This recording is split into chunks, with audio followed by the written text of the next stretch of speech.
Gipresentar sa Kapitolyo ngadto sa mga opisyal sa lungsod sa Mualboal ang giplano niini nga bag-ong bulk water supply project alang sa maong lungsod.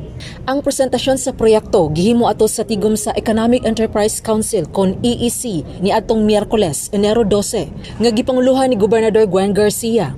Kini gitambungan ni Mayor Paz Rusguni ug Vice Mayor Inocentes Titing Cabaron. Matud ni Gobernador Gwen Garcia, mugasto og 300 milyones pesos ang Kapitolyo alang sa maong Level 3 waterworks system. Apil dinhi ang pagbutang og water treatment plant, transmission lines ug distribution lines aron sigurado nga limpyo ug luwas nga tubig ang moabot sa kabalayan. So nanay gripo sa matag balay. But ang province putubra sa pagbaligya og bulk water sa local government aron usara amo kolektahan. Kini sa kadako sa project ug ingon sa ani ang sa uban, ang atong direction ani now is doon na say mabalik sa probinsya para magastoan na po na nato sa uban. So kini ron mobaligya mi per cubic. Doon na natay estimates ni ini kung total na mo nga magasto kay apil man transmission, apil ang distribution, 300 kapin. Ang nindot na anak kay tanan anak nga mga linya, tanan puro mga it's all new ba. I think that will be the most murag milagro na naamos mo albual.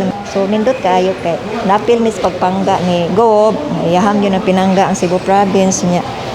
Lipay lang ko nga. Sa daghang kalamidad nagias ako ang termino, naligon ko tungod po ni Gob.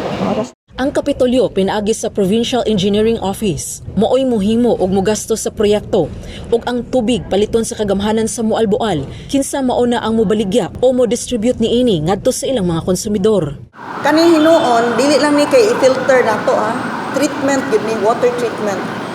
So safe, potable, unya efficient ang tubig. Nagprojekta og up to a 10-year volume. So projections nato increase sa population o ang parallel increase sa volume po. Mao na atong projections. Ang kuhaan sa tubig sa maong proyekto mao ang Budlot Spring sa Barangay Bala, diin butangan og water treatment plant nga gibanabana nga makaproduce og 10 million liters nga tubig matag adlaw. Matod ni Engineer Aldrin Barade, Chief sa Waterworks System and Hydrology Section sa Provincial Engineering Office sa Kapitolyo, human nila madawat ang master plan sa kagamhanan sa Mualboal. Ila kining gitun-an aron makahimo sila og program of work ug ang detailed engineering nga plano para mapahigayon ang bidding sa proyekto.